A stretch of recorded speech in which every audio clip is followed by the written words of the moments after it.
हाँ जी, ਜਿਹੜੇ Indian citizen ਆ ਇੱਥੋਂ ਮੂਵ ਤਾਂ ਕਰ ਜਾਂਦੇ ਨੇ, ਪਰ ਜਦੋਂ ਉੱਥੇ ਪਹੁੰਚ ਜਾਂਦੇ ਨੇ ਕਿਤੇ ਨਾ ਕਿਤੇ ਉਹਨਾਂ ਨੂੰ ਆਪਣੀ ਪ੍ਰੋਪਰਟੀ ਦਾ ਫਿਕਰ ਰਹਿੰਦਾ ਆ। ਜਦੋਂ ਤੁਸੀਂ ਪ੍ਰੋਪਰਟੀ ਸਭ ਤੋਂ ਪਹਿਲਾਂ ਤਾਂ ਖਰੀਦਣੀ ਹੈ, ਉਸੇ ਟਾਈਮ ਤੇ ਸਾਰੇ ਡਾਕੂਮੈਂਟ ਵੈਰੀਫਾਈ ਕਰੋ। ਕਈ ਵਾਰ ਅਜਿਹਾ ਵੀ ਦੇਖਣ ਨੂੰ ਮਿਲ ਜਾਂਦਾ ਹੈ ਕਿ ਜਿਨ੍ਹਾਂ ਤੇ ਭਰੋਸਾ ਕੀਤਾ ਹੁੰਦਾ ਹੈ ਉਹੀ ਭਰੋਸਾ ਤੋੜ ਵੀ ਦਿੰਦੇ ਨੇ। ਲੋਕਾਂ ਨੂੰ ਇਹ ਲੱਗਦਾ ਹੈ ਕਿ ਇਹ ਤਾਂ ਹੁਣ ਚਲੇ ਗਏ ਨੇ, ਇਹਨਾਂ ਨੇ ਕਿਹੜਾ ਹੁਣ ਜਲਦੀ ਆਉਣਾ ਹੈ। ਉਹ ਜਾਣ-ਬੁੱਝ ਕੇ ਜਾਂ ਤਾਂ ਉਹਨਾਂ ਨਾਲ ਕੋਈ ਡਿਸਪਿਊਟ ਰੇਜ਼ ਕਰ ਲੈਂਦੇ ਨੇ। ਆਪਣੀ ਜੋ ਵੀ ਤੁਸੀਂ ਡੀਡ ਬਣਾਈ ਹੈ, ਅਟਾਰਨੀ ਬਣਾਈ ਹੈ, ਤੁਸੀਂ ਉਹਨੂੰ ਕੈਂਸਲ ਤੱਕ ਵੀ ਕਰਵਾ ਸਕਦੇ ਹੋ। ਕੈਂਸਲ ਕਰਵਾਉਣ ਤੋਂ ਬਾਅਦ 'ਚ ਤੁਸੀਂ ਉਹਨੂੰ ਨੋਟਿਸ ਭੇਜ ਸਕਦੇ। ਸਤਿ ਸ਼੍ਰੀ ਅਕਾਲ, ਟੀਵੀ ਪੰਜਾਬ ਦੇਖ ਰਹੇ ਦਰਸ਼ਕਾਂ ਦਾ ਸਵਾਗਤ। ਮੈਂ ਹਾਂ ਦੀਪਿਕਾ ਖੋਸਲਾ ਤੇ ਅੱਜ ਦੀ ਖਾਸ ਪੇਸ਼ਕਸ਼ ਦੇ ਵਿੱਚ ਅਸੀਂ ਜ਼ਿਕਰ ਕਰਾਂਗੇ ਐਨਆਰਆਈਜ਼ ਨੂੰ ਜ਼ਮੀਨ ਜਾਇਦਾਦਾਂ ਦੇ ਮਾਮਲੇ ਦੇ ਵਿੱਚ ਆਉਣ ਵਾਲੀਆਂ ਦਿੱਕਤਾਂ ਦਾ, ਕਿਉਂਕਿ ਅਕਸਰ ਦੇਖਣ ਨੂੰ ਆਉਂਦਾ ਹੈ ਕਿ ਐਨਆਰਆਈਜ਼ ਵੀਰ ਜੋ ਨੇ ਉਹ ਵਿਦੇਸ਼ਾਂ ਦਾ ਰੁਖ ਤਾਂ ਕਰ ਜਾਂਦੇ ਨੇ, ਲੇਕਿਨ ਭਾਰਤ ਦੇ ਵਿੱਚ ਜਾਂ ਪੰਜਾਬ ਦੇ ਵਿੱਚ ਜੋ ਉਹਨਾਂ ਦੀਆਂ ਜ਼ਮੀਨਾਂ ਹੁੰਦੀਆਂ ਨੇ ਉਸ ਨੂੰ ਲੈ ਕੇ ਅਕਸਰ ਚਿੰਤਾ ਬਣੀ ਰਹਿੰਦੀ ਹੈ। ਕਈ ਵਾਰ ਕੁਝ ਜ਼ਮੀਨੀ ਪੇਚ ਇਹੋ ਜਿਹੇ ਕੇਸ ਸਾਹਮਣੇ ਆ ਜਾਂਦੇ ਨੇ, ਪੇਚ ਅਜਿਹੇ ਫਸ ਜਾਂਦੇ ਨੇ ਕਿ ਉਹਨਾਂ ਚੱਕਰਾਂ ਦੇ ਵਿੱਚ ਹੀ ਉਲਝੇ ਰਹਿ ਜਾਂਦੇ ਨੇ। ਹਾਲਾਂਕਿ ਜੇਕਰ ਮੈਂ ਮਾਨ ਸਰਕਾਰ ਦੀ ਗੱਲ ਕਰਾਂ ਤੇ ਮਾਨ ਸਰਕਾਰ ਦੇ ਵੱਲੋਂ ਐਨਆਰਆਈਜ਼ ਨਾਲ ਇਨੀ ਦਿਨੀ ਮਿਲਣੀਆਂ ਵੀ ਸ਼ੁਰੂ ਕੀਤੀਆਂ ਹੋਈਆਂ ਨੇ, ਉਹਨਾਂ ਦੀਆਂ ਮੁਸ਼ਕਲਾਂ ਵੀ ਸੁਣੀਆਂ ਜਾ ਰਹੀਆਂ ਨੇ, ਨਾਲ ਦੇ ਨਾਲ ਮਸਲੇ ਹੱਲ ਕਰਨ ਦੇ ਦਾਅਵੇ ਵੀ ਕੀਤੇ ਜਾ ਰਹੇ ਨੇ। ਪਰ ਇਸ ਉੱਤੇ ਕਾਨੂੰਨੀ ਦਾਅਪੇਚ ਹੈ ਕਿ ਕਿਹੜੇ-ਕਿਹੜੇ ਕਾਨੂੰਨ ਬਣੇ ਹੋਏ ਨੇ ਔਰ ਕਿਵੇਂ ਤੁਸੀਂ ਇਹਨਾਂ ਮੁਸ਼ਕਲਾਂ ਤੋਂ ਬਚ ਸਕਦੇ ਹੋ। ਜੇ ਇਹ ਮੁਸ਼ਕਲ ਪੈ ਵੀ ਜਾਂਦੀ ਹੈ ਤਾਂ ਉਸ ਨੂੰ ਫਿਰ ਹੱਲ ਕਿਵੇਂ ਕੀਤਾ ਜਾਏਗਾ, ਅੱਜ ਅਸੀਂ ਇਸ ਪ੍ਰੋਗਰਾਮ ਦੇ ਵਿੱਚ ਉਸੇ ਬਾਰੇ ਗੱਲਬਾਤ ਜੋ ਹੈ ਉਹ ਕਰਾਂਗੇ। ਔਰ ਵਿਸਥਾਰਪੂਰਵਕ ਚਰਚਾ ਦੇ ਲਈ ਮੇਰੇ ਨਾਲ ਪੰਜਾਬ ਤੇ ਹਰਿਆਣਾ ਹਾਈ ਕੋਰਟ ਦੇ ਵਕੀਲ ਪ੍ਰੀਤੀ ਡੱਬ ਜੀ ਮੌਜੂਦ ਨੇ। ਪ੍ਰੀਤੀ ਜੀ, ਪਹਿਲਾਂ ਤਾਂ ਟੀਵੀ ਪੰਜਾਬ ਤੇ ਬਹੁਤ-ਬਹੁਤ ਸਵਾਗਤ ਹੈ ਤੁਹਾਡਾ। ਮੇਰੇ ਵੱਲੋਂ ਵੀ ਸਾਰੇ ਦਰਸ਼ਕਾਂ ਨੂੰ ਸਤਿ ਸ਼੍ਰੀ ਅਕਾਲ ਜੀ। ਤਾਂ ਪ੍ਰੀਤੀ, ਅਸੀਂ ਸ਼ੁਰੂਆਤ ਐਨਆਰਆਈਜ਼ ਤੋਂ ਹੀ ਕਰਾਂਗੇ ਕਿਉਂਕਿ ਅਕਸਰ ਦੇਖਣ ਨੂੰ ਆਉਂਦਾ ਹੈ ਕਿ ਐਨਆਰਆਈਜ਼ ਵਿਦੇਸ਼ਾਂ ਦੇ ਵਿੱਚ ਹੁੰਦੇ ਨੇ, ਜ਼ਮੀਨਾਂ ਭਾਰਤ ਜਾਂ ਪੰਜਾਬ ਦੇ ਵਿੱਚ ਖਰੀਦੀਆਂ ਹੁੰਦੀਆਂ ਨੇ, ਕਈ ਵਾਰ ਦਾਅਪੇਚ ਫਸਦੇ ਨੇ। ਪਰ ਅਗਰ ਅਸੀਂ ਪਹਿਲਾਂ ਹੀ ਸਾਂਭ ਸੰਭਾਲ ਦੀ ਗੱਲ ਕਰ ਲਈਏ ਤਾਂ ਕੀ ਕਾਨੂੰਨ ਨੇ ਕਿ ਉਹ ਆਪਣੀਆਂ ਜ਼ਮੀਨਾਂ ਦੇ ਪ੍ਰਤੀ ਪਰੇਸ਼ਾਨ ਨਾ ਹੋਣ, ਬਲਕਿ ਬੇਫਿਕਰ ਹੀ ਰਹਿਣ ਕਿ ਠੀਕ ਹੈ ਜੀ, ਪੰਜਾਬ ਦੇ ਵਿੱਚ ਜੇ ਇੱਕ ਜ਼ਮੀਨ ਖਰੀਦੀ ਹੋਈ ਹੈ ਤਾਂ ਫਿਕਰ ਵਾਲੀ ਕੋਈ ਗੱਲ ਨਹੀਂ ਹੈ। हाँ जी, ਜਿਹੜੇ ਇੰਡੀਅਨ ਸਿਟੀਜ਼ਨ ਆ ਇੱਥੋਂ ਮੂਵ ਤਾਂ ਕਰ ਜਾਂਦੇ ਨੇ, ਪਰ ਜਦੋਂ ਉੱਥੇ ਪਹੁੰਚ ਜਾਂਦੇ ਨੇ ਕਿਤੇ ਨਾ ਕਿਤੇ ਉਹਨਾਂ ਨੂੰ ਆਪਣੀ ਪ੍ਰੋਪਰਟੀ ਦਾ ਫਿਕਰ ਰਹਿੰਦਾ ਆ। ਫਿਰ ਉਹਨਾਂ ਦੇ ਦਿਮਾਗ 'ਚ ਹਮੇਸ਼ਾ ਟੈਨਸ਼ਨ ਰਹਿੰਦੀ ਹੈ ਕਿ ਸਾਨੂੰ ਇਸ ਪ੍ਰੋਪਰਟੀ ਦਾ ਕੀ ਕਰਨਾ ਚਾਹੀਦਾ ਆ। ਤੇ ਇਸ ਲਈ ਉਹਨਾਂ ਨੂੰ ਪਹਿਲਾਂ ਤੋਂ ਹੀ ਇਹ ਜਿਹੇ ਕਦਮ ਚੁੱਕ ਲੈਣੇ ਚਾਹੀਦੇ ਆ ਕਿ ਜਿਨ੍ਹਾਂ ਨਾਲ ਉਹਨਾਂ ਦੀ ਪ੍ਰੋਪਰਟੀ ਸੇਫ ਹੋ ਜਾਵੇ। ਤੇ ਉਹਨਾਂ ਨੂੰ ਜਦੋਂ ਜਾਣ ਤੋਂ ਪਹਿਲਾਂ, ਜੇ ਤਾਂ ਉਹਨਾਂ ਨੇ ਆਪਣੀ ਪ੍ਰੋਪਰਟੀ ਕਿਰਾਏ ਤੇ ਦੇਣੀ ਹੈ ਤਾਂ ਉਹਨਾਂ ਨੂੰ ਜ਼ਰੂਰ ਆਪਣੇ ਕਿਰਾਏਦਾਰਾਂ ਨਾਲ ਇੱਕ ਰੈਂਟ ਡੀਡ ਬਣਵਾ ਕੇ ਰੱਖਣੀ ਚਾਹੀਦੀ ਹੈ, ਤਾਂ ਜੋ ਜੇ ਉਹ ਕੱਲ੍ਹ ਨੂੰ ਕੋਈ ਐਕਸ਼ਨ ਆਉਂਦਾ ਵੀ ਹੈ ਤਾਂ ਉਹ ਆਪਣੀ ਕੋਰਟ ਦੇ ਵਿੱਚ ਜਦੋਂ ਜਾਣਾ ਹੋਵੇ ਉੱਥੇ ਡਾਕੂਮੈਂਟ ਪੇਸ਼ ਕਰ ਸਕਣ ਕਿ ਸਾਡਾ ਦੋਨਾਂ ਦਾ ਰਿਲੇਸ਼ਨ ਇੱਕ ਟੈਨੈਂਟ ਤੇ ਓਨਰ ਦਾ ਹੈ। ਜੀ। ਉਹ ਦੂਸਰੇ ਤਰੀਕੇ ਹੈ ਕਿ ਜਿੱਦਾਂ ਉਹ ਪ੍ਰੋਪਰਟੀ ਤਾਂ ਛੱਡ ਤਾਂ ਜਾਂਦੇ ਆ, ਪਰ ਉਹ ਆਪਣੇ ਕਿਸੇ ਰਿਸ਼ਤੇਦਾਰ ਨੂੰ ਦੇਖਣ ਭਾਲ ਲਈ ਛੱਡ ਜਾਂਦੇ ਆ, ਪਰ ਕਿਤੇ ਨਾ ਕਿਤੇ ਉਹੀ ਲੋਕ ਉਹਨਾਂ ਦੀ ਪ੍ਰੋਪਰਟੀ ਤੇ ਕਬਜ਼ਾ ਕਰ ਲੈਂਦੇ ਨੇ। ਇਸ ਤੋਂ ਬੈਟਰ ਇਹ ਹੈ ਕਿ ਉਹ ਜਾਣ ਤੋਂ ਪਹਿਲਾਂ ਇੱਕ ਡੀਡ ਬਣਾ ਕੇ ਜਾਣ, ਜਿਸ ਬੇਸ ਤੇ ਉਹ ਸਿਰਫ ਉਹਨਾਂ ਨੂੰ ਇੱਕ ਦੇਖ ਰੇਖ ਲਈ ਹੀ ਛੱਡ ਕੇ ਜਾਣ ਤੇ ਉਹਦੇ ਵਿੱਚ ਪੂਰੀਆਂ ਟਰਮ ਐਂਡ ਕੰਡੀਸ਼ਨ ਲਿਖ ਕੇ ਛੱਡ ਕੇ ਜਾਣ। ਮਤਲਬ ਪਾਵਰ ਆਫ ਅਟਾਰਨੀ ਟਾਈਪ ਕੁਝ ਬਣਾ ਕੇ ਜਾਣਾ ਚਾਹੀਦਾ ਹੈ, ਜਾਂ ਆਪਣਾ ਕੋਈ ਵਿਸ਼ਵਾਸ ਪਾਤਰ ਹੈ ਉਸੇ ਨੂੰ ਹੀ ਪਾਵਰ ਆਫ ਅਟਾਰਨੀ ਬਣਾ ਕੇ ਦੇ ਜਾਵੇ ਤਾਂ ਕਿ ਪਿੱਛੇ ਉਹ ਦੇਖਭਾਲ ਕਰ ਸਕੇ ਜ਼ਮੀਨ ਜਾਇਦਾਦ। ਹਾਂਜੀ, ਉਹਦੇ ਲਈ ਇੱਕ ਪਾਵਰ ਆਫ ਅਟਾਰਨੀ ਹੀ ਹੁੰਦੀ ਹੈ, ਉਹਦੇ ਵਿੱਚ ਹੀ ਸਾਰੀਆਂ ਕੰਡੀਸ਼ਨ ਲਿਖੀਆਂ ਜਾਂਦੀਆਂ ਨੇ। ਇਹ ਦੋ ਤਰੀਕੇ ਦੀ ਹੁੰਦੀ ਹੈ, ਜਿੱਦਾਂ ਇੱਕ ਸਪੈਸ਼ਲ ਪਾਵਰ ਆਫ ਅਟਾਰਨੀ ਤੇ ਇੱਕ ਆਮ ਪਾਵਰ ਆਫ ਅਟਾਰਨੀ। ਜਿਹੜੀ ਸਪੈਸ਼ਲ ਪਾਵਰ ਆਫ ਅਟਾਰਨੀ ਹੁੰਦੀ ਹੈ ਉਹ ਤੁਸੀਂ ਸਿਰਫ ਇੱਕ ਖਾਸ ਕੰਮ ਲਈ ਦੇ ਸਕਦੇ ਹੋ, ਤੇ ਜਨਰਲ ਪਾਵਰ ਆਫ ਅਟਾਰਨੀ ਤੁਸੀਂ ਉਹਨੂੰ ਸਾਰੀਆਂ ਪਾਵਰ ਦੇ ਸਕਦੇ ਹੋ। ਉਹਦੇ ਵਿੱਚ ਤੇ ਤੁਸੀਂ ਸਪੈਸ਼ਲ ਪਾਵਰ ਆਫ ਅਟਾਰਨੀ ਬਣਾਓਗੇ ਤਾਂ ਉਹਦੇ ਵਿੱਚ ਸਿਰਫ ਤੁਸੀਂ ਦੇਖ ਰੇਖ ਦੀਆਂ ਚੀਜ਼ਾਂ ਜਾਂ ਕੋਈ ਹੋਰ ਤੁਹਾਡਾ ਕੋਈ ਪਰਟੀਕੂਲਰ ਕੰਮ ਹੈ ਉਹਦੇ ਲਈ ਤੁਸੀਂ ਦੇ ਸਕਦੇ ਹੋ। ਤੇ ਇਹ ਪਾਵਰ ਆਫ ਅਟਾਰਨੀ ਬਣਾਈ ਕਿਵੇਂ ਜਾ ਸਕਦੀ ਹੈ? ਇਹ ਪਾਵਰ ਆਫ ਅਟਾਰਨੀ ਤੁਸੀਂ ਪਹਿਲਾਂ ਤਾਂ ਉਸਨੂੰ ਇੱਕ ਪੇਪਰ ਤੇ ਡਰਾਫਟ ਕਰੋਗੇ, ਉਹਦੇ ਵਿੱਚ ਸਾਰੀਆਂ ਟਰਮ ਐਂਡ ਕੰਡੀਸ਼ਨ ਲਿਖੋਗੇ, ਤੇ ਉਹਦੇ ਲਈ 2 ਵਿਟਨੈਸ ਵੀ ਹੋਣੇ ਜ਼ਰੂਰੀ ਆ। ਉਹਦੇ ਲਈ ਉਹਨਾਂ ਦੇ ਆਈਡੀ ਪ੍ਰੂਫ ਸਾਰੇ ਚਾਹੀਦੇ ਨੇ। ਤੇ ਉਸ ਤੋਂ ਬਾਅਦ ਜੇ ਤੁਸੀਂ ਪੰਜਾਬ ਵਿੱਚ ਕਰਵਾ ਰਹੇ ਹੋ ਤਾਂ ਤੁਹਾਨੂੰ ਡੀਸੀ ਆਫਿਸ ਜਾਣਾ ਪਏਗਾ, ਜਾਂ ਉੱਥੇ ਐਸਟੀਐਮ ਦੇ ਅੱਗੇ ਪੇਸ਼ ਹੋ ਕੇ ਤੁਹਾਨੂੰ ਆਪਣੇ ਦਸਤਾਵੇਜ਼ ਦੇਣੇ ਪੈਣਗੇ, ਤੇ ਉਸ ਤੋਂ ਬਾਅਦ ਹੀ ਇੰਪੋਜ਼ ਹੁੰਦੀ ਹੈ। ਜੀ।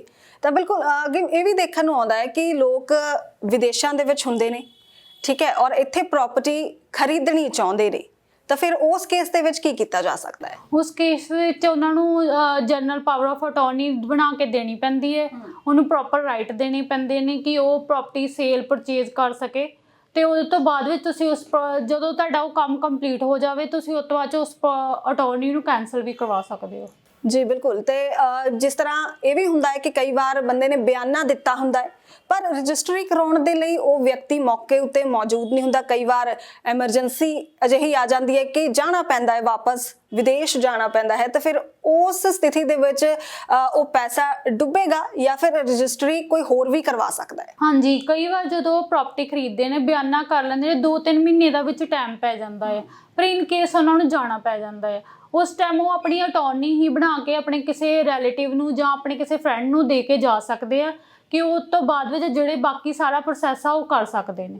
ਜੀ, ਤਾਂ ਬਿਲਕੁਲ ਨਾਲ ਦੇ ਨਾਲ ਧੋਖਾਧੜੀਆਂ ਦੇ ਮਾਮਲੇ ਵੀ ਕਾਫੀ ਸਾਹਮਣੇ ਆ ਰਹੇ ਨੇ ਕਿ ਜ਼ਮੀਨ ਖਰੀਦ ਲਈ, ਜ਼ਮੀਨ ਖਰੀਦ ਕੇ ਆਪ ਬਾਹਰ ਚਲੇ ਗਏ, ਵਿਦੇਸ਼ ਚਲੇ ਗਏ ਕਿ ਚਲੋ ਜ਼ਮੀਨ ਖਰੀਦ ਲਈ ਗਈ ਹੈ, ਪਰ ਉਸ ਤੋਂ ਬਾਅਦ ਜ਼ਮੀਨਾਂ ਉੱਤੇ ਕਬਜ਼ੇ ਹੋ ਜਾਂਦੇ ਨੇ।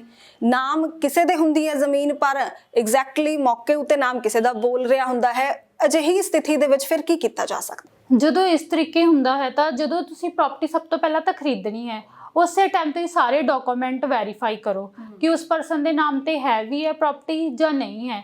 ਜਦੋਂ ਤੁਸੀਂ ਸਾਰੇ ਡਾਕੂਮੈਂਟ ਵੈਰੀਫਾਈ ਕਰਦੇ ਹੋ ਤਾਂ ਉਹਦੇ ਤੋਂ ਬਾਅਦ ਵਿੱਚ ਜਦੋਂ ਤੁਹਾਡੀ ਰਜਿਸਟਰੀ ਵੀ ਹੋ ਜਾਂਦੀ ਹੈ, ਤੇ ਉਹਦੇ ਤੋਂ ਬਾਅਦ ਵਿੱਚ ਤੁਹਾਨੂੰ ਦੇਖਣਾ ਚਾਹੀਦਾ ਹੈ ਕਿ ਰਜਿਸਟਰੀ ਹੋਣ ਤੋਂ ਬਾਅਦ ਵਿੱਚ ਤੁਹਾਡਾ ਇੰਤਕਾਲ ਵੀ ਚੜਿਆ ਹੈ ਜਾਂ ਨਹੀਂ ਚੜਿਆ ਹੈ। ਜਦੋਂ ਇੰਤਕਾਲ ਚੜਦਾ ਹੈ ਤਾਂ ਫੇਰ ਹੀ ਤੁਹਾਡਾ ਰੈਵਨਿਊ ਰਿਕਾਰਡ ਦੇ ਵਿੱਚ ਪ੍ਰੋਪਰ ਪੂਰਾ ਪ੍ਰੋਸੈਸ ਕੰਪਲੀਟ ਹੁੰਦਾ ਹੈ। ਕਈ ਵਾਰ ਤੁਸੀਂ ਇੱਦਾਂ ਪ੍ਰਾਪਰਟੀ ਖਰੀਦ ਕੇ ਚਲੇ ਤਾਂ ਜਾਂਦੇ ਹੋ, ਰਜਿਸਟਰੀ ਤੇ ਹੀ ਕੰਮ ਖਤਮ ਕਰ ਜਾਂਦੇ ਹੋ, ਪਰ ਉਦੋਂ ਤੱਕ ਤੁਹਾਡੀ ਪ੍ਰੋਪਰ ਜਿਹੜੀ ਹੈਗੀ ਆ ਪ੍ਰੋਸੈਸ ਕੰਪਲੀਟ ਨਹੀਂ ਹੁੰਦਾ। ਇੰਤਕਾਲ ਦੀ ਵੀ ਕਾਪੀ ਲੈਣੀ ਜ਼ਰੂਰੀ ਹੈ। ਜੀ, ਤਾਂ ਐਨਆਰਆਈਜ਼ ਜੇ ਅੱਜ ਕੱਲ੍ਹ ਪ੍ਰਾਪਰਟੀ ਖਰੀਦਦੇ ਵੀ ਆ ਤਾਂ ਉਹਨਾਂ ਦੇ ਮਨ 'ਚ ਕਈ ਤਰ੍ਹਾਂ ਦੇ ਸਵਾਲ ਹੁੰਦੇ ਆ ਪ੍ਰਾਪਰਟੀ ਖਰੀਦਣ ਤੋਂ ਪਹਿਲਾਂ ਹੀ ਕਿ ਕਿੰਨੇ ਕੇਸ ਫਸ ਜਾਂਦੇ ਨੇ। ਜੇ ਜ਼ਮੀਨ ਦਾ ਇੱਕ ਵਾਰੀ ਕੇਸ ਪੈ ਗਿਆ ਤਾਂ ਫਿਰ ਕਿੰਨਾ ਲੰਬਾ ਪ੍ਰੋਸੈਸ ਚਲਾ ਜਾਂਦਾ, ਇਹ ਵੀ ਸਾਰੇ ਜਾਣਦੇ ਨੇ। ਤਾਂ ਉਸ ਡਰ ਨੂੰ ਕੱਢਣ ਲਈ ਕੀ ਕੀਤਾ ਜਾ ਸਕਦਾ ਹੈ? ਕਿਹੜੇ ਲਾਅ ਜਿਹੜੇ ਨੇ ਉਹ ਬਣਾਏ ਹੋਏ ਨੇ?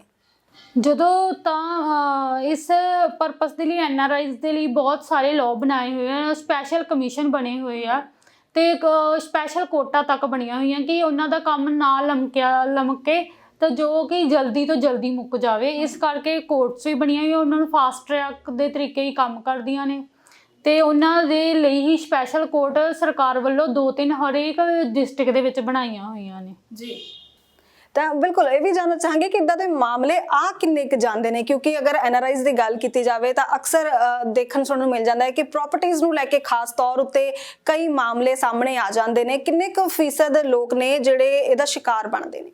ਇੱਦਾਂ ਦੇ ਤਾਂ ਮਾਮਲੇ ਬਹੁਤ ਜ਼ਿਆਦਾ ਆ ਜਾਂਦੇ। ਲੋਕਾਂ ਨੂੰ ਇਹ ਲੱਗਦਾ ਹੈ ਕਿ ਇਹ ਤਾਂ ਹੁਣ ਚਲੇ ਗਏ ਨੇ, ਇਹਨਾਂ ਨੇ ਕਿਹੜਾ ਹੁਣ ਜਲਦੀ ਆਉਣਾ ਹੈ। ਉਹ ਜਾਣਬੁੱਝ ਕੇ ਜਾਂ ਤਾਂ ਉਹਨਾਂ ਨਾਲ ਕੋਈ ਡਿਸਪਿਊਟ ਰੇਜ਼ ਕਰ ਲੈਂਦੇ ਨੇ ਕਿ ਜੇ ਤਾਂ ਤੁਸੀਂ ਆਉਂਗੇ, ਉਹਨਾਂ ਨੂੰ ਧਮਕੀਆਂ ਦੇਣੀਆਂ ਸ਼ੁਰੂ ਕਰ ਦਿੰਦੇ ਆ। ਉਹ ਇਸ ਡਰ ਤੋਂ ਇੱਥੇ ਆਉਣਾ ਉਹਨਾਂ ਲਈ ਮੁਸ਼ਕਲ ਹੋ ਜਾਂਦਾ ਕਿ ਕਿਤੇ ਅਸੀਂ ਜਾਈਏ, ਸਾਡਾ ਪਾਸਪੋਰਟ ਹੀ ਨਾ ਉੱਥੇ ਰੁਕ ਜਾਵੇ। ਇਸ ਕਰਕੇ ਉਹ ਆਉਣਾ ਤਾਂ ਇੱਧਰ ਨਹੀਂ ਚਾਹੁੰਦੇ, ਪਰ ਉਹ ਆਪਣੇ ਕਿਸੇ ਰਿਲੇਟਿਵ ਦੇ ਥਰੂ ਆਪਣੀ ਕੰਪਲੇਂਟ ਜ਼ਰੂਰ ਮੂਵ ਕਰਵਾ ਸਕਦੇ ਆ। ਇਹਨਾਂ ਦੇ ਲਈ ਐਨਆਰਆਈ ਕਮਿਸ਼ਨ ਬਣਾਏ ਹੋਏ ਆ, ਉੱਥੇ ਹੀ ਸਪੈਸ਼ਲ ਜਾ ਕੇ ਮੂਵ ਕਰਵਾ ਸਕਦੇ, ਜਿਹਦੇ ਨਾਲ ਉਹਨਾਂ ਦੀ ਜਲਦੀ ਸੁਣਵਾਈ ਵੀ ਹੁੰਦੀ ਹੈ। ਜੀ, ਦਾ ਮਤਲਬ ਫਿਰ ਗੱਲ ਭਰੋਸੇ ਦੀ ਹੀ ਆ ਜਾਂਦੀ ਹੈ ਕਿ ਭਰੋਸੇਯੋਗ ਵਿਅਕਤੀ ਹੋਣਾ ਜ਼ਰੂਰੀ ਹੈ। ਪਰ ਕਈ ਵਾਰ ਅਜਿਹਾ ਵੀ ਦੇਖਣ ਨੂੰ ਮਿਲ ਜਾਂਦਾ ਹੈ ਕਿ ਜਿਨ੍ਹਾਂ ਤੇ ਭਰੋਸਾ ਕੀਤਾ ਹੁੰਦਾ ਹੈ ਉਹੀ ਭਰੋਸਾ ਤੋੜ ਵੀ ਦਿੰਦੇ ਨੇ। ਹਾਂਜੀ, ਜੇ ਤੁਹਾਨੂੰ ਇੱਦਾਂ ਲੱਗਦਾ ਹੈ ਕਿ ਜਿਹੜੇ ਪਰਸਨ ਨੂੰ ਤੁਸੀਂ ਦਿੱਤਾ ਹੈ ਪ੍ਰਾਪਰਟੀ ਜਾਂ ਉਹਨੂੰ ਤੁਸੀਂ ਅਟਾਰਨੀ ਵੀ ਦਿੱਤੀ ਹੈ, ਫਿਰ ਕਿਤੇ ਨਾ ਕਿਤੇ ਤੁਹਾਨੂੰ ਉਹਨਾਂ ਦੇ ਨਾਲ ਰਿਲੇਸ਼ਨ ਨਹੀਂ ਸਹੀ ਲੱਗਦੇ ਜਾਂ ਕਿਤੇ ਨਾ ਕਿਤੇ ਡਾਊਟ ਆਉਣਾ ਸ਼ੁਰੂ ਹੋ ਜਾਂਦਾ ਹੈ, ਤੇ ਤੁਹਾਨੂੰ ਉਸ ਟਾਈਮ ਆਪਣੀ ਜੋ ਵੀ ਤੁਸੀਂ ਡੀਡ ਬਣਾਈ ਹੈ, ਅਟਾਰਨੀ ਬਣਾਈ ਹੈ, ਤੁਸੀਂ ਉਹਨੂੰ ਕੈਂਸਲ ਤੱਕ ਵੀ ਕਰਵਾ ਸਕਦੇ ਹੋ। ਕੈਂਸਲ ਕਰਵਾਉਣ ਤੋਂ ਬਾਅਦ 'ਚ ਤੁਸੀਂ ਉਹਨੂੰ ਨੋਟਿਸ ਭੇਜ ਸਕਦੇ। ਜਿਸ ਪ੍ਰੋਸੈਸ ਨਾਲ ਤੁਹਾਡੀ ਹੋਈ ਹੁੰਦੀ ਉਸੇ ਪ੍ਰੋਸੈਸ ਨਾਲ ਤੁਸੀਂ ਕੈਂਸਲ ਕਰਵਾਉਣੀ ਹੁੰਦੀ ਹੈ। ਪਰ ਇਨ ਕੇਸ ਜਦੋਂ ਤੁਸੀਂ ਨੋਟਿਸ ਭੇਜਦੇ ਹੋ ਉਸ ਪਰਸਨ ਤੱਕ ਨਹੀਂ ਪਹੁੰਚਦਾ, ਪਰ ਉਸ ਤੋਂ ਬਾਅਦ ਸੈਕਿੰਡ ਰਾਹ ਹੁੰਦਾ, ਤੁਸੀਂ ਪਬਲੀਕੇਸ਼ਨ ਵੀ ਕਰਵਾ ਸਕਦੇ ਹੋ। ਪਬਲੀਕੇਸ਼ਨ ਤੋਂ ਬਾਅਦ ਵੀ ਤੁਹਾਡਾ ਪ੍ਰੋਸੈਸ ਕੰਪਲੀਟ ਹੋ ਜਾਂਦਾ ਹੈ। ਉਸ ਤੋਂ ਬਾਅਦ ਵਿੱਚ ਤੁਸੀਂ ਕਿਸੇ ਹੋਰ ਨੂੰ ਆਪਣੀ ਜੋ ਵੀ ਅਟਾਰਨੀ ਹੈ ਦੇ ਸਕਦੇ ਹੋ। ਜੀ ਬਿਲਕੁਲ। ਔਰ ਇਹ ਪਾਵਰ ਆਫ ਅਟਾਰਨੀ ਕੈਂਸਲ ਕਰਵਾਉਣ ਦੇ ਲਈ ਉਸ ਸ਼ਖਸ ਨੂੰ ਇੰਡੀਆ ਆਉਣਾ ਪਏਗਾ ਜਾਂ ਫਿਰ ਉਹ ਵਿਦੇਸ਼ 'ਚ ਬੈਠਾ ਵੀ ਇਸ ਨੂੰ ਕੈਂਸਲ ਕਰਵਾ ਸਕਦਾ ਹੈ? ਜੀ, ਉਹਨੂੰ ਜੇ ਤਾਂ ਉਹਨੇ ਇੰਡੀਆ ਵਿੱਚ ਹੀ ਪਹਿਲਾਂ ਇੰਪੋਜ਼ ਕਰਵਾਈ ਹੈ ਤਾਂ ਉਹਨੂੰ ਇੰਡੀਆ ਵਿੱਚ ਹੀ ਆ ਕੇ ਕੈਂਸਲ ਕਰਵਾਉਣੀ ਪਏਗੀ। ਜੇ ਉਹਨੇ ਫੋਰਨ ਤੋਂ ਇੰਪੋਜ਼ ਕਰਵਾ ਕੇ ਭੇਜੀ ਹੈ ਤਾਂ ਫਿਰ ਉਹਨੂੰ ਉੱਥੋਂ ਹੀ ਕੈਂਸਲ ਕਰਵਾ ਕੇ ਭੇਜ ਸਕਦਾ ਹੈ, ਪਰ ਉਹਨੂੰ ਕੋਈ ਨੋਟਿਸ ਜਾਂ ਪਬਲਿਕੇਸ਼ਨ ਕਰਵਾਉਣੀ ਜ਼ਰੂਰੀ ਹੈ ਕਿ ਉਸ ਪਰਸਨ ਨੂੰ ਨੋਟਿਸ ਜਾਵੇ, ਕਿ ਉਹਨੂੰ ਇਨਫੋਰਮੇਸ਼ਨ ਹੋਵੇ ਕਿ ਹੁਣ ਮੈਂ ਇਸ ਦੀਆਂ ਪਾਵਰਾਂ ਨਹੀਂ ਯੂਜ਼ ਕਰ ਸਕਦਾ, ਕਿ ਇਹ ਅਟਾਰਨੀ ਕੈਂਸਲ ਹੋ ਚੁੱਕੀ ਹੈ। ਤੇ ਫਿਰ ਇੱਕ ਦੀ ਅਟਾਰਨੀ ਕੈਂਸਲ ਕਰਕੇ ਉੱਥੇ ਹੀ ਉਹ ਕਿਸੇ ਦੂਸਰੇ ਨੂੰ ਪਾਵਰ ਆਫ ਅਟਾਰਨੀ ਦੇ ਸਕਦਾ ਹੈ, ਉਹਦੇ ਲਈ ਬਣਾ ਸਕਦਾ ਹੈ? ਜੀ ਜ਼ਰੂਰ, ਉਹ ਇੱਕ ਦੀ ਕੈਂਸਲ ਕਰਕੇ ਉਸ ਤੋਂ ਬਾਅਦ ਉਹ ਦੂਸਰੇ ਪਰਸਨ ਨੂੰ ਵੀ ਦੇ ਸਕਦਾ ਹੈ। ਤਾਂ ਬਿਲਕੁਲ ਇਹਦੇ ਨਾਲ ਹੀ ਕਈ ਲੋਕ ਇਦਾਂ ਵੀ ਹੁੰਦੇ ਨੇ ਕਿ ਵਿਦੇਸ਼ ਦੇ ਵਿੱਚ ਸੀ, ਪ੍ਰਾਪਰਟੀਆਂ ਜੋ ਜ਼ਿਆਦਾ ਬਣਾਈਆਂ ਉਹ ਪੰਜਾਬ ਦੇ ਵਿੱਚ ਜਾਂ ਭਾਰਤ ਵਿੱਚ ਕਿਸੇ ਵੀ ਸੂਬੇ ਵਿੱਚ ਬਣਾਈਆਂ ਗਈਆਂ ਪ੍ਰਾਪਰਟੀਆਂ, ਤੇ ਪਰ ਡੈਥ ਹੋ ਜਾਂਦੀ ਹੈ, ਕੋਈ ਇਸ ਤਰ੍ਹਾਂ ਦੇ ਮੰਦਭਾਗਾ ਭਾਣਾ ਵਰਤ ਜਾਂਦਾ ਹੈ ਕਿ ਉਹ ਵਿਅਕਤੀ ਨਹੀਂ ਰਹਿੰਦਾ, ਤਾਂ ਫਿਰ ਉਸ ਕੇਸ ਦੇ ਵਿੱਚ ਫੈਮਿਲੀ ਲਈ ਕੀ ਲਾਅ ਹੈ? ਉਹ ਪ੍ਰਾਪਰਟੀਆਂ ਫੈਮਿਲੀ ਨੂੰ ਕਿਵੇਂ ਮਿਲ ਸਕਦੀਆਂ ਨੇ? ਜੇ ਤਾਂ ਕੋਈ ਪਰਸਨ ਦੀ ਉੱਥੇ ਡੈਥ ਹੋ ਜਾਂਦੀ ਹੈ ਤਾਂ ਉਹਨੂੰ ਜੇ ਇਨ ਕੇਸ ਪਤਾ ਵੀ ਹੈ ਕਿ ਉਹਦੀ ਪ੍ਰਾਪਰਟੀ ਇੰਡੀਆ ਦੇ ਵਿੱਚ ਹੈ, ਤਾਂ ਉਹਨੂੰ ਇਹ ਹੈ ਕਿ ਉਹਨੂੰ ਪਹਿਲਾਂ ਹੀ ਉਹਦੀ ਵਿਲ ਕਰ ਲੈਣੀ ਚਾਹੀਦੀ ਹੈ। ਬੈਟਰ ਇਹ ਹੈ ਕਿ ਉਹ ਵਿਲ ਇੰਡੀਆ ਦੇ ਵਿੱਚ ਹੀ ਕਰੇ, ਕਿਉਂਕਿ ਇੰਡੀਆ ਦੇ ਕਾਨੂੰਨ ਇੰਡੀਆ ਦੇ ਅਕੋਰਡਿੰਗ ਹੀ ਚੱਲਣਗੇ, ਫੋਰਨ ਦੇ ਕਾਨੂੰਨ ਥੋੜੇ ਉਸ ਅਕੋਰਡਿੰਗ ਚੱਲਣਗੇ। ਕਈ ਵਾਰ ਇਦਾਂ ਦੇ ਟਰਮ ਐਂਡ ਕੰਡੀਸ਼ਨ ਹੋ ਜਾਂਦੀਆਂ ਨੇ ਕਿ ਜੋ ਉਸ ਲਾਅ ਦੀਆਂ ਇੱਧਰ ਨਹੀਂ ਫੋਲੋ ਹੁੰਦੀ ਹੈ। ਇਸ ਕਰਕੇ ਇਹੀ ਬੈਟਰ ਆ ਕਿ ਤੁਸੀਂ ਇੰਡੀਆ ਦੇ ਵਿੱਚ ਵਿਲ ਕਰੋ ਜੀ। ਜੇ ਉਹਨਾਂ ਦੀ ਕੋਈ ਪ੍ਰਾਪਰਟੀ ਹੈ ਤਾਂ ਤੁਸੀਂ ਬੱਚਿਆਂ ਨੂੰ ਤੱਕ ਜ਼ਰੂਰ ਉਹ ਇਨਫੋਰਮੇਸ਼ਨ ਦਿਓ ਕਿ ਤੁਹਾਡੀ ਪ੍ਰਾਪਰਟੀ ਉੱਥੇ ਇੰਡੀਆ ਹੈ। ਕਈ ਵਾਰੀ ਇਹ ਹੁੰਦਾ ਕਿ ਬੱਚੇ ਛੋਟੇ ਹੀ ਫੋਰਨ ਚਲੇ ਜਾਂਦੇ, ਉਹਨਾਂ ਨੂੰ ਇਨਫੋਰਮੇਸ਼ਨ ਹੀ ਨਹੀਂ ਹੁੰਦੀ, ਕਿ ਕੋਈ ਆਪਣੀ ਪ੍ਰਾਪਰਟੀ ਦੀ ਨੌਲੇਜ ਨਹੀਂ ਹੁੰਦੀ ਕਿ ਸਾਡੀ ਪ੍ਰਾਪਰਟੀ ਉੱਥੇ ਵੀ ਹੈ।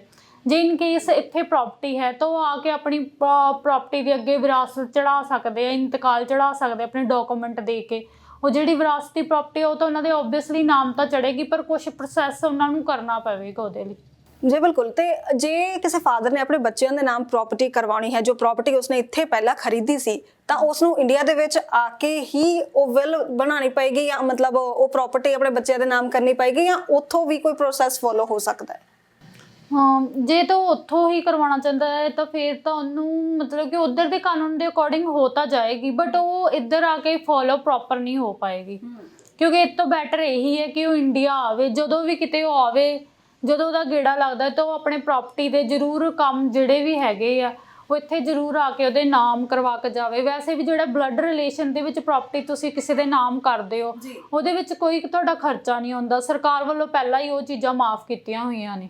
ਜੀ ਬਿਲਕੁਲ। ਤਾਂ ਇਹਦੇ ਨਾਲ ਹੀ ਆਪਾਂ ਪਿੰਡਾਂ ਤੇ ਸ਼ਹਿਰਾਂ ਦੇ ਐਨਆਰਆਈਜ਼ ਦੀ ਵੀ ਗੱਲ ਕਰਨੀ ਹੈ, ਕਿਉਂਕਿ ਸ਼ਹਿਰਾਂ ਦੇ ਐਨਆਰਆਈਜ਼ ਦੀ ਗੱਲ ਕੀਤੀ ਜਾਵੇ, ਪ੍ਰਾਪਰਟੀ ਖਰੀਦੀ ਜਾਂਦੀ ਹੈ। ਕਈ ਐਨਆਰਆਈਜ਼ ਤਾਂ ਇੰਜ ਵੀ ਕਰਦੇ ਨੇ ਕਿ ਪ੍ਰਾਪਰਟੀ ਖਰੀਦੀ, ਘਰ ਬਣਾਏ ਰੈਂਟ ਤੇ ਚੜਾ ਦਿੱਤੇ, ਜਾਂ ਫਿਰ ਦੁਕਾਨਾਂ ਬਣਾਈਆਂ ਰੈਂਟ ਤੇ ਚੜਾ ਦਿੱਤੀਆਂ, ਹੈ ਨਾ।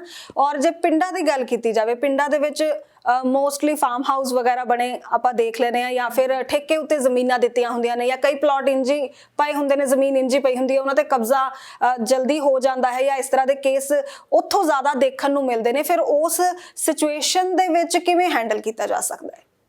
ਜਿੱਦਾਂ NRI ਨੇ, ਉਹ ਕਿਸੇ ਟਾਈਮ ਜਿਹੜੇ ਸ਼ਹਿਰੀ NRI ਨੇ, ਉਹ ਜਿੱਦਾਂ ਪ੍ਰਾਪਰਟੀ ਉਹ ਤਾਂ ਰੈਂਟ ਤੇ ਚੜਾ ਸਕਦੇ, ਉਹ ਪ੍ਰਾਪਰਟੀਆਂ ਰੈਂਟ ਤੇ ਹੀ ਚੜ੍ਹਦੀਆਂ ਨੇ। ਪਰ ਜਿਹੜੇ ਪਿੰਡਾਂ ਦੇ ਵਿੱਚ ਹੁੰਦੇ ਆ, ਕਈ ਤਾਂ ਪਲਾਟ ਹੁੰਦੇ ਆ ਲਾਲ ਲਕੀਰ ਦੇ ਵਿੱਚ, ਉਹਨਾਂ ਨੂੰ ਨਾ ਤਾਂ ਉਹਨਾਂ ਤੋਂ ਪ੍ਰੋਪਰ ਉਹਨਾਂ ਦੇ ਡਾਕੂਮੈਂਟ ਨਹੀਂ ਹੁੰਦੇ, ਠੀਕ ਹੈ ਨਾ, ਉਹਦਾ ਇੱਕ ਪੋਜੈਸ਼ਨ ਹੀ ਮੰਨੀ ਜਾਂਦੀ ਹੈ। ਜੇ ਤੁਸੀਂ ਉਹ ਵੀ ਕਿਸੇ ਚੀਜ਼ ਲਈ ਦੇਣਾ ਹੈ ਤਾਂ ਉਹਦਾ ਵੀ ਇੱਕ ਐਗਰੀਮੈਂਟ ਜ਼ਰੂਰ ਕਰੋ।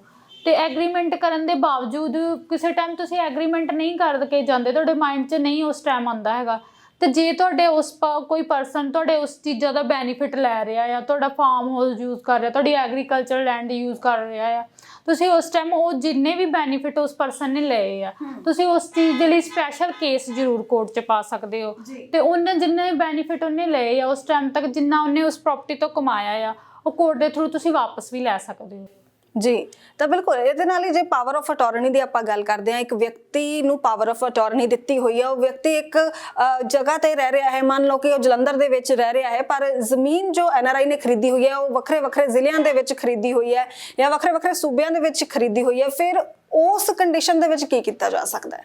ਜੋ ਸਿਵਲ ਕੇਸ ਨੇ ਉਹਨਾਂ ਦੇ ਵਿੱਚ ਸਪੈਸ਼ਲੀ ਇੱਦਾਂ ਹੁੰਦਾ ਹੈ ਕਿ ਜਿਹੜੇ ਤੁਹਾਡੇ ਪ੍ਰਾਪਰਟੀ ਦੇ ਨਾਲ ਰਿਲੇਟਡ ਕੇਸ ਨੇ, ਉਹ ਜਿੱਥੇ ਤੁਹਾਡੀ ਪ੍ਰਾਪਰਟੀ ਹੈ ਸਿਚੁਏਟਡ ਹੈ, ਤੁਸੀਂ ਉੱਥੇ ਹੀ ਤੁਹਾਡੀ ਯੂਰਿਸਡਿਕਸ਼ਨ ਬਣਦੀ ਹੈ, ਤੁਸੀਂ ਉੱਥੇ ਹੀ ਕੇਸ ਪਾ ਸਕਦੇ ਹੋ। ਤੁਸੀਂ ਕਿਸੇ ਹੋਰ ਕੋਰਟ 'ਚ ਨਹੀਂ ਲਗਾ ਸਕਦੇ ਕਿ ਤੁਸੀਂ ਕਿਤੇ ਹੋਰ ਰਹਿੰਦੇ ਹੋ ਪਰ ਤੁਹਾਡੀ ਪ੍ਰਾਪਰਟੀ ਕਿਤੇ ਹੋਰ ਆ, ਪਰ ਤੁਸੀਂ ਨਹੀਂ ਕਰ ਸਕਦੇ। ਜਿੱਥੇ ਤੁਹਾਡੀ ਪ੍ਰਾਪਰਟੀ ਹੈ ਉਹੀ ਕੇਸ ਤੁਸੀਂ ਉਸੇ ਕੋਰਟ 'ਚ ਹੀ ਮੂਵ ਕਰ ਸਕਦੇ ਜਿੱਥੇ ਦੀ ਤੁਹਾਡੀ ਪ੍ਰਾਪਰਟੀ ਹੈ। ਜੀ। ਤਾਂ ਬਿਲਕੁਲ ਜੋ ਸਿਚੁਏਸ਼ਨਸ ਦੇਖਣ ਨੂੰ ਮਿਲਦੀਆਂ ਆ ਕਿ ਕਈ ਵਾਰ ਰਸੂਖਦਾਰ ਵਿਅਕਤੀ ਜ਼ਮੀਨਾਂ ਉੱਤੇ ਕਬਜ਼ਾ ਕਰ ਲੈਂਦੇ ਨੇ। ਅਸੀਂ ਅਖਬਾਰਾਂ 'ਚ ਪੜ੍ਹਦੇ ਹਾਂ ਕਿ ਕਈ ਵਾਰ ਇੱਦਾਂ ਦੇ ਦੋਸ਼ ਲੱਗਦੇ ਨੇ ਕਿ ਪੋਲੀਟੀਕਲ ਪਾਵਰ ਹੈ ਬੰਦੇ ਦੇ ਕੋਲ, ਔਰ ਉਸਨੇ ਕਿਸੇ ਐਨਆਰਆਈ ਦੀ ਜ਼ਮੀਨ ਉੱਤੇ ਕਬਜ਼ਾ ਕਰ ਲਿਆ, ਉਸ ਕੰਡੀਸ਼ਨ ਦੇ ਵਿੱਚ ਫਿਰ ਐਨਆਰਆਈਜ਼ ਕੋਲ ਕੀ ਆਪਸ਼ਨ ਨੇ, ਕਿਹੜਾ ਕ੍ਰਿਮੀਨਲ ਲਾਅ ਉੱਥੇ ਯੂਜ਼ ਕੀਤਾ ਜਾ ਸਕਦਾ? ਇਸ ਕੰਡੀਸ਼ਨ ਦੇ ਵਿੱਚ ਤੁਸੀਂ ਤਾਂ ਫਸਟਲੀ ਤਾਂ ਤੁਹਾਨੂੰ ਕ੍ਰਿਮੀਨਲ ਕੋਰਟ ਵਿੱਚ ਤੁਸੀਂ ਜਦੋਂ ਕੇਸ ਪਾਣਾ ਹੈ, ਫਸਟ ਤੁਸੀਂ ਐਕਸ਼ਨ ਇਹ ਲੈ ਸਕਦੇ ਹੋ, ਬੰਦਾ ਫੋਰਸਫੁਲੀ ਤੁਹਾਡੀ ਪ੍ਰਾਪਰਟੀ ਦੇ ਵਿੱਚ ਵੜ ਚੁੱਕਿਆ ਆ ਤਾਂ ਉਹਨੂੰ ਟ੍ਰੈਸਪਾਸ ਜਾਂ ਪੋਜੈਸ਼ਨ ਲੈ ਲੈਂਦਾ ਆ, ਤਾਂ ਉਸ ਦੇ ਲਈ ਤੁਸੀਂ ਸਿੱਧਾ ਤੋਂ ਸਿੱਧਾ ਕ੍ਰਿਮੀਨਲ ਕੇਸ ਪਾ ਸਕਦੇ ਹੋ ਉਹਦੇ ਲਈ, ਤੇ ਉਹਦੇ ਤੇ ਉਸੇ ਟਾਈਮ ਐਕਸ਼ਨ ਹੋ ਜਾਂਦਾ ਆ ਜੀ। ਤਾਂ ਇਹ ਕੇਸ ਵਿਦੇਸ਼ 'ਚ ਬੈਠ ਕੇ ਹੀ ਪਾਇਆ ਜਾ ਸਕਦਾ ਜਾਂ ਉਹਦੇ ਲਈ ਇੰਡੀਆ ਆਉਣਾ ਪਏਗਾ ਔਰ ਇੱਥੇ ਆ ਕੇ ਸਾਰਾ ਪ੍ਰੋਸੈਸ ਫੋਲੋ ਕਰਨਾ ਪਏਗਾ? ਇੱਥੇ ਉਹਨਾਂ ਨੂੰ ਆਉਣ ਦੀ ਲੋੜ ਨਹੀਂ, ਉਹ ਆਪਣੇ ਕਿਸੇ ਰਿਲੇਟਿਵ ਦੇ ਥਰੂ ਕੰਪਲੇਂਟ ਮੂਵ ਕਰ ਸਕਦੇ ਨੇ। ਮਤਲਬ ਇੱਥੇ ਵੀ ਇੱਕ ਵਿਅਕਤੀ ਵਿਸ਼ੇਸ਼ ਦੀ ਲੋੜ ਪੈ ਸਕਦੀ ਹੈ? ਹਾਂਜੀ, ਉਹ ਕਿਸੇ ਫਰੈਂਡ ਜਾਂ ਆਪਣੇ ਰਿਲੇਟਿਵ ਨੂੰ ਕਿਸੇ ਨੂੰ ਵੀ ਕਹਿ ਸਕਦੇ ਆ ਜੀ, ਜੋ ਵੀ ਉਹਨਾਂ ਦੇ ਨਾਮ ਹੋਣ, ਉਹ ਜਾ ਕੇ ਮੂਵ ਕਰ ਸਕਦੇ ਆ ਕੰਪਲੇਂਟ, ਉਹ ਚਾਹੇ ਉਧਰੋਂ ਵੀ ਰਿਟਰਨ ਕਰਕੇ ਇੱਧਰ ਉਹਨਾਂ ਨੂੰ ਭੇਜ ਸਕਦੇ ਆ ਜੀ, ਉਹੀ ਉਹ ਕੰਪਲੇਂਟ ਆ, ਉਧਰੋਂ ਵੀ ਚਾਹੇ ਉਹ ਚਾਹਣ ਤਾਂ ਮੇਲ ਕਰਵਾ ਸਕਦੇ ਆ ਇੱਧਰ।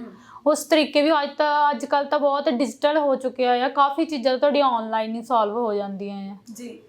ਤਾਂ ਪ੍ਰਾਪਰਟੀ ਅਗਰ ਖਰੀਦਣ ਦੀ ਗੱਲ ਇੱਥੇ ਕੀਤੀ ਜਾਵੇ, ਪ੍ਰਾਪਰਟੀ ਖਰੀਦਣ ਲੱਗੇ ਵੀ ਐਨਆਰਆਈਜ਼ ਨਾਲ ਧੋਖਾਧੜੀ ਦੇ ਮਾਮਲੇ ਜੋ ਨੇ ਉਹ ਸਾਹਮਣੇ ਆਉਂਦੇ ਨੇ, ਕਿਉਂਕਿ ਪ੍ਰਾਪਰਟੀ ਖਰੀਦਣੀ ਹੈ, ਖਰੀਦ ਕੇ ਉਹਨਾਂ ਨੇ ਤਾਂ ਵਿਦੇਸ਼ ਚਲੇ ਜਾਣਾ ਹੈ, ਪਰ ਕਈ ਵਾਰ ਇਦਾਂ ਹੁੰਦਾ ਹੈ ਕਿ ਪੈਸਾ ਲੈ ਲਿਆ ਜਾਂਦਾ ਹੈ ਔਰ ਨਕਲੀ ਰਜਿਸਟਰੀਆਂ ਵੀ ਕਰਾ ਦਿੱਤੀਆਂ ਜਾਂਦੀਆਂ ਨੇ, ਬਾਅਦ ਵਿੱਚ ਫਿਰ ਇਹੀ ਲੈਣ ਦੇਣ ਨੂੰ ਲੈ ਕੇ ਪੰਗਾ ਪੈ ਜਾਂਦਾ ਹੈ ਕਿ ਉਹ ਕਹਿ ਦਿੰਦੇ ਨੇ ਕਿ ਰਜਿਸਟਰੀ ਤਾਂ ਇਹਨਾਂ ਦੇ ਨਾਮ ਤੇ ਹੋਈ ਨਹੀਂ ਹੈ, ਜਾਂ ਫਿਰ ਰਜਿਸਟਰੀ ਜੋ ਹੋਈ ਹੈ ਉਹ ਨਕਲੀ ਨਿਕਲ ਗਈ ਹੈ। ਫਿਰ ਉਸ ਕੇਸ ਦੇ ਵਿੱਚ ਕੀ ਕੀਤਾ ਜਾ ਸਕਦਾ ਹੈ? ਹਾਂਜੀ, ਕਿਸੇ ਟਾਈਮ ਐਨਆਰਆਈ ਨੂੰ ਬਹੁਤ ਕਾਹਲੀ ਵੀ ਹੁੰਦੀ ਹੈ, ਉਹਨਾਂ ਤੋਂ ਪੈਸਾ ਹੁੰਦਾ ਆ, ਉਹ ਕਹਿੰਦੇ ਅਸੀਂ ਸਹੀ ਪਾਸੇ ਲਗਾ ਲਈਏ ਇਸ ਪੈਸੇ ਨੂੰ, ਤੇ ਉਹ ਇਹ ਸੋਚਦੇ ਆ ਕਿ ਅਸੀਂ ਕੋਈ ਪ੍ਰਾਪਰਟੀ ਪਰਚੇਜ਼ ਕਰ ਲਈਏ। ਉਹ ਜਾਂਦੇ ਆ, ਕੋਈ ਦੇਖਦੇ ਆ, ਕੋਈ ਪਲਾਟ ਵਗੈਰਾ ਦੇਖਦੇ ਆ, ਕੋਈ ਸ਼ਾਪ ਦੇਖਦੇ ਆ, ਉਹ ਜਗ੍ਹਾ ਤਾਂ ਪਸੰਦ ਕਰ ਲੈਂਦੇ ਆ, ਪਰ ਉਹਦੇ ਦਸਤਾਵੇਜ਼ ਬਿਲਕੁਲ ਨਹੀਂ ਦੇਖਦੇ ਹੈਗੇ, ਕਿ ਇਹਨਾਂ ਦਾ ਰਿਕਾਰਡ ਨਹੀਂ ਦੇਖਦੇ ਹੈਗੇ, ਉਸੇ ਬੇਸ ਤੇ ਉਹ ਬਿਆਨਾ ਕਰ ਲੈਂਦੇ ਆ।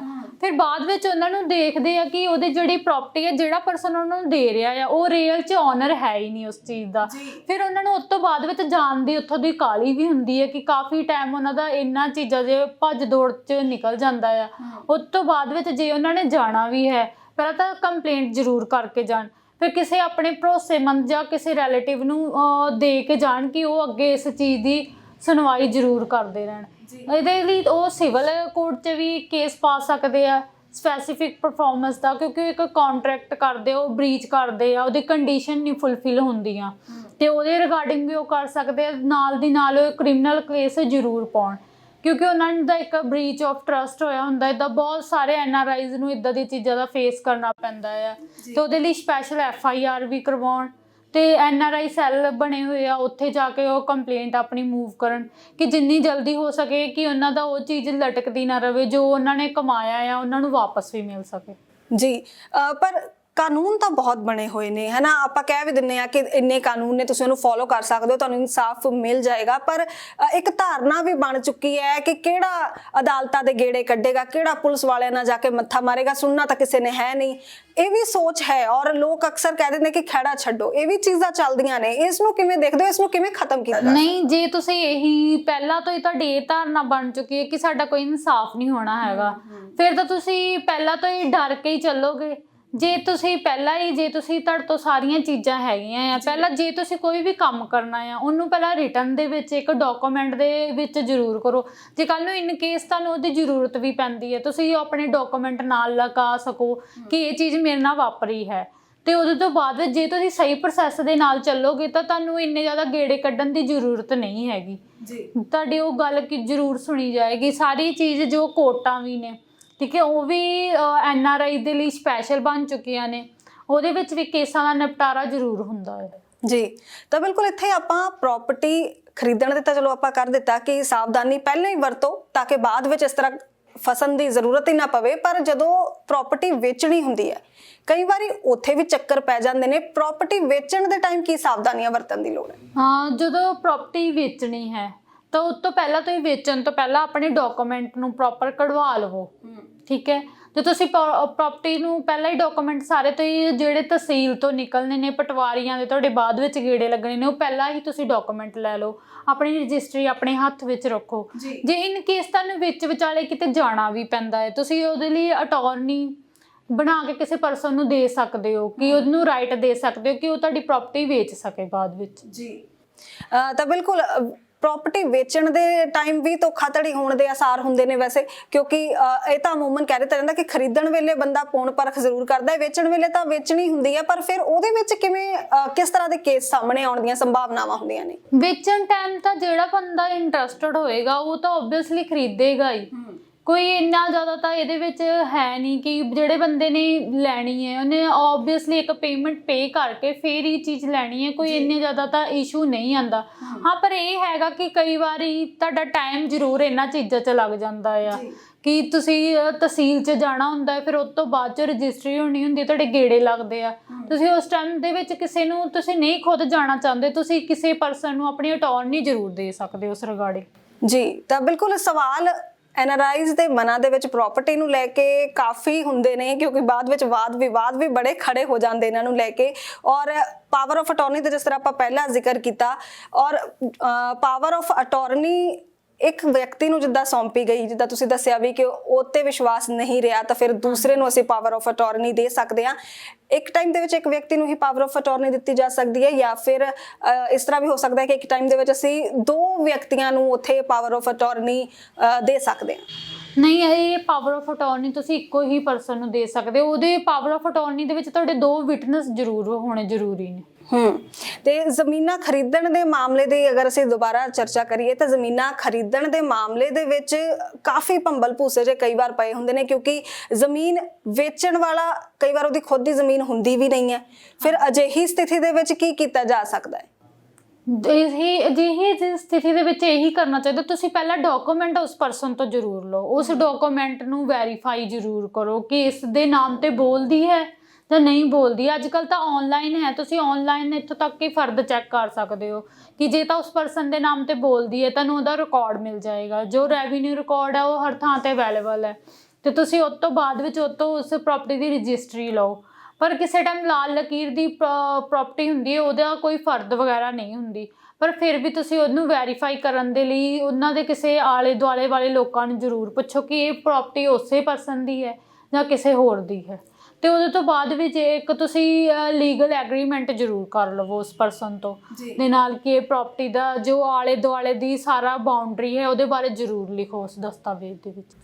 ਤਾਂ ਆਖਿਰਕਾਰ ਨੂੰ ਗੱਲ ਇੱਥੇ ਹੀ ਪ੍ਰੀਤ ਮੁੱਕਦੀ ਹੈ ਕਿ ਚਾਹੇ ਤੁਸੀਂ ਪ੍ਰਾਪਰਟੀ ਵੇਚਣੀ ਹੈ, ਚਾਹੇ ਤੁਸੀਂ ਪ੍ਰਾਪਰਟੀ ਖਰੀਦਣੀ ਹੈ, ਦਸਤਾਵੇਜ਼ ਤਸੱਲੀ ਨਾਲ ਚੈੱਕ ਕਰੋ। ਜਿਹਦੇ ਕੋਲ ਪ੍ਰਾਪਰਟੀ ਖਰੀਦ ਵੇਚ ਰਹੇ ਹੋ ਉਹਦੀ ਜਾਣਕਾਰੀ ਪੂਰੀ ਤਰ੍ਹਾਂ ਹਾਸਲ ਕਰੋ, ਉਸ ਤੋਂ ਬਾਅਦ ਹੀ ਅਜਿਹਾ ਕੋਈ ਕਦਮ ਚੁੱਕੋ। ਹਾਂਜੀ, ਜੇ ਤੁਹਾਨੂੰ ਪ੍ਰਾਪਰਟੀ ਬਾਰੇ ਖੁਦ ਨੂੰ ਕੋਈ ਨੌਲੇਜ ਨਹੀਂ ਹੈ, ਤੁਸੀਂ ਨਹੀਂ ਉਹਨਾਂ ਚੀਜ਼ਾਂ ਦੇ ਨਾਲ ਕਦੀ ਰੋ ਡੀਲ ਕੀਤਾ ਹੈ, ਪਰ ਤੁਸੀਂ ਕਿਸੇ ਪਰਸਨ ਨੂੰ ਆਪਣੇ ਉਸ ਪ੍ਰਾਪਰਟੀ ਦੇ ਕਾਗਜ਼ ਜ਼ਰੂਰ ਉਹਨਾਂ ਤੋਂ ਲੈ ਕੇ ਜ਼ਰੂਰ ਦਿਖਾਓ ਕਿ ਇਹ ਬੰਦੇ ਦਾ ਜੈਨੂਇਨ ਹੈ, ਉਹਦੀ ਹੋਈ ਪ੍ਰਾਪਰਟੀ ਹੈ ਜੀ। ਇਸ ਵਾਰ ਕਈ ਵਾਰੀ ਹੁੰਦਾ ਹੈ ਕਿ ਨਹੀਂ, ਸਾਨੂੰ ਨਹੀਂ ਇਸ ਚੀਜ਼ਾਂ ਦੀ ਨੌਲੇਜ ਹੈਗੀ, ਤਾਂ ਪਰ ਜਦੋਂ ਵੀ ਤੁਹਾਨੂੰ ਕੋਈ ਡਾਊਟ ਆਉਂਦਾ ਉਹਦੇ ਪੈਸੇ ਖਰਚਣ ਤੋਂ ਪਹਿਲਾਂ ਜ਼ਰੂਰ ਉਸ ਨੂੰ ਵੈਰੀਫਾਈ ਜ਼ਰੂਰ ਕਰਵਾ ਲਓ ਕਿ ਤਾਂ ਕਿ ਕੱਲ੍ਹ ਨੂੰ ਤੁਸੀਂ ਇਹਨਾਂ ਦੇ ਵਿੱਚ ਗੇੜਿਆਂ ਦੇ ਵਿੱਚ ਪਾਉਂਗੇ, ਉੱਥੋਂ ਤੁਹਾਨੂੰ ਆਉਣਾ ਮੁਸ਼ਕਿਲ ਹੋਏਗਾ।